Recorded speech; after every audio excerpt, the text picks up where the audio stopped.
It's Saturday morning. It means it's time once again for the Remax Magnolia Real Estate Show. And of course, I'm Curtis Pope. And joining me this week, we have Paul Smith from Remax Magnolia. And you brought a special guest. I did. All right. Well, why don't you do the big introduction? I have Rita here from Pair Home Design. Hello there. Hi. Hi there. Now, you've been on the show before, but it's been a while. Yes, it has. And I'm so happy to be back. Well, it's always good to have people back because they know what to expect from us. Right? Yes.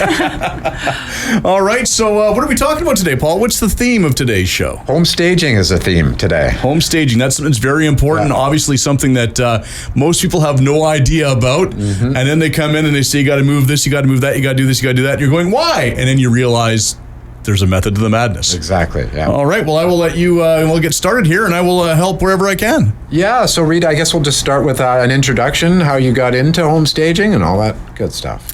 Right. I moved to Canada, BC, 6 years ago, from Norway, a beautiful country, very similar to Canada or BC. And I bought this business from, let's just say, a friend of a friend. It's always been my passion, and it just happened to land in my hands. The goal was to move here and maybe flip homes, but it was too difficult. It's not easy to be immigrant in a foreign country. Anyway, it happened so, she was selling her business, and I jumped on the idea to be a business owner, and I've loved since. I love what I do. We, have a big warehouse. I love transformations. And just helping people to get where they want to be by helping them to sell their home. Now, there must have been some adjustments to make, because I know from watching a lot of HGTV with my wife that things are often a little different in Europe, and that you don't get appliances and stuff when you move into houses and stuff, depending on the country you're in. Yes, absolutely. Like Germany, I think you have to install your own kitchens and all the appliances. Yeah. They just up and take everything with them. Yeah, they just take it all with them. Cabinets, the works, really. Everything, yes. Wow. Yeah, I know, it's crazy. Not that I've ever experienced. I lived in Germany for a year, and that's what I've heard, but I have no idea. How can this be possible? Know my friend said Italy, the same thing. You go in and there's no stove or fridge or anything like that. You just have to, buy all your appliances. And I guess it's very subjective as well. Some people prefer electric versus gas, and some want to have induction, some want to have just convection, something different. And I guess it's okay not to have it. I was thinking, once I sell my home, I want to bring my fridge that has the buttons and the screen and everything, and I just don't want to leave it to other people who maybe will not appreciate. So maybe that's a good idea, actually. No, I hear you there. No, I just thought it would be interesting because when you're staging a home and all of a sudden you go and stage it and they go, well, we're taking this, we're taking this, we're taking that. No, you can't. It must make it a little easier when things are left behind here. Yes. Oh, absolutely. Yeah. Cool. So I guess let's start with the different options people have for home staging and run through different things you do. Yes, so we offer vacant staging and staging consultations, pre-listing consultations, and occupied styling. It's still staging, but it's just we are more styling homes rather than bring all the furniture in to the occupied homes. Then we offer interior design as well, and decluttering. Decluttering is a big part of staging because it's all that preparation that you have to do before we can actually go in and stage it. So we have started offering decluttering services. Cool. Which is a really, really great service for, seniors or busy families with small children. We're just running around, and we don't have the time to really organize things and prepare. Mm-hmm. So that's when we come in and help people to get ready. Cool. What's keeping you busiest right now? I don't even know. Well, right now it's my new warehouse that is keeping me busy. Okay. Yes. Organizing it? Well, finally we're moving into a new, better location, which is in Chilliwack on Yale Road, west. And so we're organizing, we're moving it, we're expanding, getting more inventory, and we're gonna start offering renting of furniture and decor to our clients. So if you are thinking of selling a home and you suddenly, don't have a coffee table and you want to have one, you just come to our warehouse, you pick one, cool. And you'll get ready. Or if you're waiting for your mother-in-law to arrive and you want to impress her, you just come and rent some pieces to make a, change, transformation to your home. Cool. Yeah. Cool. And I guess with I list a lot of homes, and in terms of what people can do in terms of hiring you, from the most basic to the most in-depth, can you run us through that a little bit? Yes. So it all starts usually with a consultation where we meet the clients, we have a great chat, and we go from room to room, really check every nook and cranny. We see what they have, what they're missing, or maybe they have to source out a few things. Maybe they want to hire me back to stage it. Anyway, a consultation is a great source of knowledge for the owners, because in a way I say I always brainwash them to do exactly what I want them to do. And they're not doing it for me, they're doing it for themselves. So the more they follow my suggestions, the better it is for them. And that is for occupieds. For vacants, it's easy job. We just go in, take a look, do some measurements, and then we just put our furniture in there. Cool. Okay. Yes. Okay, so once you decided you are, want to sell your home, you should always think about whether you should make some adjustments or changes to what your house looks like. Yes, in terms of staging, but that's like a last thing that you're going to do. So to start thinking about selling is maybe think about some renovations or painting, or look what's selling in the market. Do a bit of a research. So just the other day I had a great consultation with some clients, and they were thinking maybe changing some windows or changing a door. So they called me up and they said, hey, can you help us out to have a bit of a brainstorming session of what will help us to sell our home faster for more money, and maybe we can do some updates that aren't too expensive, and we can just paint some things and it will look better.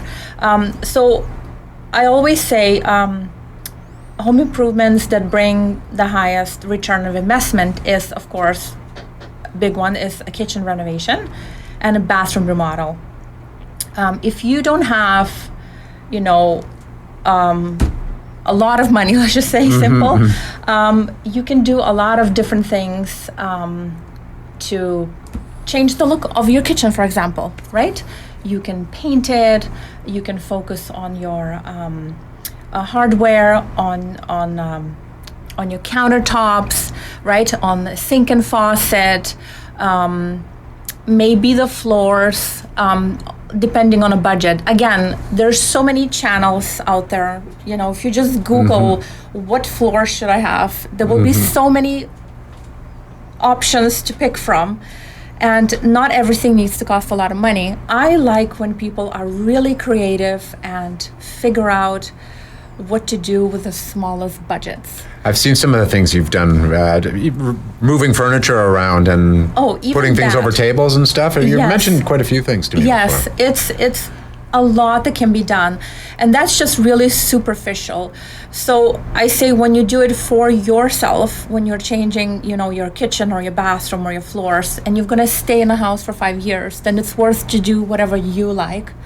Once you're selling your home, you kind of have to go more neutral and put your crazy preferences to the side and just think what the wide public prefer, right? That's why we suggest to paint your walls. If you have whatever eggplant ceilings, you should probably paint it, because not everybody likes different colors, and they are very women especially are very sensitive to colors. So let's just keep it neutral, and less is more is my go-to. That reminds me of one story. I had a listing, and the feedback was this place needs a lot of work, and then they painted the baseboards and just filled the holes and all that other stuff, and complete transformation. It sold right away after that. Absolutely, yes. You can lose a lot of money just because your walls are the wrong color, right? Like I say, not everybody likes colors, and again, people can't visualize it. They just walk in and they feel overwhelmed. especially the families with children. Usually when they move, they don't really want to do much because it's already a hassle to move. It's a big change. You know, you have a job, you have kids, you have that moving, ahead of you, and it's just really, it's stressful. So the more the sellers do for those buyers, the better it is for the sellers, because you as a realtor, Paul, can say, we're selling this home and it's perfect. It doesn't need any work and it's just ready to move in. Mm-hmm. And that's what really most buyers want. It's only 10 or 15% of people that want to, partake in renovations. And, it's lots of my friends say, I can't believe how many renovations you've done, because every time we do something, even if it's a small thing, it's almost a divorce in the family because it's so overwhelming, right? Just to pick a color. So there you go. We did a bathroom renovation in our old house, and it took far too long, and it was far too much work, and it was stressful to do that. But we didn't have any guidance. We just kind of jumped in and did it ourselves. And I'm a radio guy. I don't know what I'm doing. Thankfully, my brother did, and he helped out, but he was busy and stuff, so it took longer to get it all done. So yeah, it was worth it though when it was all said and done. But yeah, I know a renovation can be time consuming, and if there's other ways of doing things, like a coat of paint, doing the baseboards, that can really help, then that's a much better way to go. Yes, just updating your baseboards and your crown moldings into something more modern actually changes the look of a room. Honestly, if you want to, how do you update your living room, for example? You just change the shades of your table lamps. If they were like a mushroomy, shape, you just change it into a modern one looking. I can see that making a big difference. It's just like that, right? And then maybe you had some old chairs in there, you replace them with something newer, even if you bought it from a Home Sense, that isn't that expensive. And again, total transformation. Mm-hmm. You can use your old sofa. We always say, even if you have a older, shape or older fabric looking one, we say we dress it up. So we add some cushions, we add some throws, make a little bit of drama, and there you go. It's a totally different throws look. Even over the ugly couches works, exactly. Does it? Okay. Yes. There's ways how you can change it all, right? And if you have dark walls and you really don't feel like painting it, or you can't, you're out of time or so, just hanging lighter art, something very lighter neutral. Colors, you're saying? Lighter colors, yes, changes the look of it, right? And for staging, we always focus on angles for photographs, and some walls matter more than others. So when you decorate your home, it's a totally different approach. When we stage it, we really focus on those angles for pictures and making first impression when the buyers walk through the house. So when they walk in, which angle do they see? Do they see the back of your ugly sectional, or do they see this opening to the beautiful patio doors, right? So we rearrange the furniture, make it look more spacious, and dress up the sofa so it's not, looking from 1985. And it looks appealing and inviting, and people are excited. And that's what we're all about, creating the wow factor, right? And leaving our viewers or buyers or whoever, sellers, right, excited about the product that we created. All right. Well, with that, we should probably take a quick break. We'll come back and we'll get more from you. Now, Paul, if we want information on listings and things like that about Remax Magnolia, where can people go? RemaxMagnoliaRealty.com. We're back with more right after this.